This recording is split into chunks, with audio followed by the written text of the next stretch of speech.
Allah Resulü sallallahu aleyhi ve sellem esas kendi makamından, Hakkati Ahmediye'den Hakkati Muhammediye'ye insanların elinden tutmak için tenezzülen inmiştir.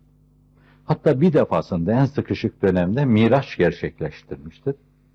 Miraç berzahi bir şey midir? Misali Şah Veliullah Dehlevi gibi bir allamenin ifadesiyle, yoksa başkalarının İmam Rabbani ve Düzzaman gibi kimselerin cismanidir. Çünkü o Allah Resulü'nün gücüyle, kuvvetiyle gerçekleştirilen bir hadise değil, Allah'ın yaratmasıyla meydana gelen, ki mucizenin tarifindeki espri de bunu ifade eder. Peygamberin peygamberliğin ispat sadedinde onun eliyle meydana gelen Allah'ın yarattığı harikulade şey demektir bu. Onu da Allah yaratmışsa yaratmıştır, ona kimsenin itiraz etmeye hakkı yoktur. Miraç'la bir kere daha bu Hakkati Ahmediye'nin sahibi insanlardan ayrılmış gitmiştir ve fakat mazhar olunamayan şeylere mazhar olmuş, o mahzen-i esrarda baş döndürücü ifadeler, terk-û ilman kaldırım taşları gibi ayaklarının altına yuvarlanıyordu. Yarım hilal atının ayağının altında nal gibi olmuştu. Güneş Drakşan çehresinden adeta ışık alıyordu. Kader kalemlerinin cızıltılarını duyuyordu. Melekler ona teşrifatçılık yapıyordu.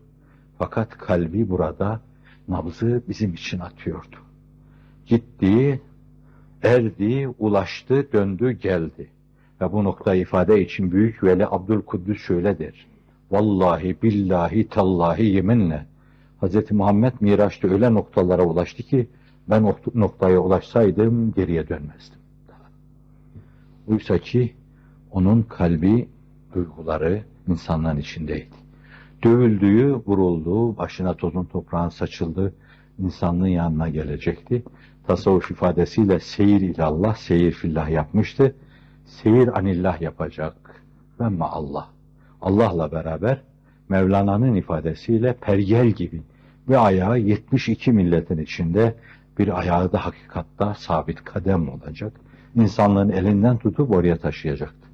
Duyguda, düşüncede, anlayışta, felsefede bizi uyaracaktı. Ve bizim aramızda tenezzülen bulunması Hakkati Muhammediye olarak bu Hakkati Ahmediye'ye ulaşmaydı. Misyon buydu yani onun. Ömrü boyu hep çalıştı, Hakkati Ahmediye'ye ulaştı. Kendi arş-ı kemalatına ulaşınca Ayşe validemiz hala hayatta kalsın diye ona dua ediyordu. Buhari, Müslim gibi, Ebu Davud'un Süneni gibi hadis kitapları, Tirmizi'nin Camii gibi hadis kitapları rivayet ediyor. Diyor, elinden tuttum. Hastalandığı zaman bana dua ettirirdi. O kadar da mütevazi. O da bana dua ederdi. Ben dua edeyim dedim. Baktım ki artık gözleri burayı görmüyor. Allahümme errefikal âle dedi. Çünkü burada artık ereceği nokta aşılmıştı. Burada onun büyümesi mümkün değildi. Hakkati Ahmediye'ye ulaşmıştı. Artık öbür aleme gitmesi gerekiyordu. Şimdi yaratılış itibariyle o tasavvuf enginlikleri içinde bu olan Hz. Muhammed Mustafa elbette ki dünyaya farklı gelecekti. O farklı gelişiyle beraber dünyanın çehresi değişti. Bir sürü o kerametvari şeylerden daha sonra zuhur edecek mucizelere kadar, hani irhasat da diyoruz buna. İrhasat da onun peygamberliği, dünyaya teşrif ettiği andan peygamberlikle serfiraz olduğu ana kadar bu dönemde zuhur eden harikuladelere diyoruz yani. Peygamber değil ki onlara mucize diyelim. Fakat işte çok tabakat yazarlarının, siyer, magazi yazarlarının üzerinde durdukları gibi, savan ehlinin batması gibi, ateşkederlerin ateşinin sönmesi gibi, Mekke'de değişik şeylerin yaşanması gibi, hakikaten bir güneş tülû ediyor gibi doğması. Zaten işte o tala'al bedru aleyna min feniyatil veda. Yani o da o mülazayı, o duyguyu ifade ediyor. Böyle bir hususiyetle doğmuş ve gerçekten çoklarına zaten ilk mesajı vermişti ki, mesela Hazreti Ebubekir hiç tereddüt geçirmedi.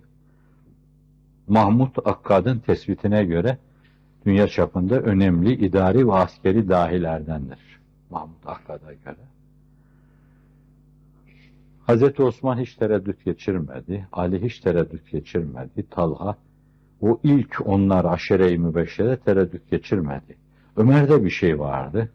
Çok kendi bir insandı, kararlı bir insandı. Hadisin ifadesiyle mülhemundandı. İçine adeta sağanak sağanak sürekli varidat yağıyordu. Bu açıdan da bir 3-4 sene az bir tereddüt yaşadı. Fakat bir rampaya binmiş gibi yükselişini de çok amudi yaptı, dikey yaptı yani.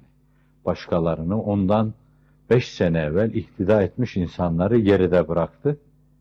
Onun Cibril'i, Hazreti Sahip Kıran'ın Cibril'i geride bırakıp yürü top senin, çevkan senin dediği gibi başkaları da Hazreti Ömer'e öyle dediler.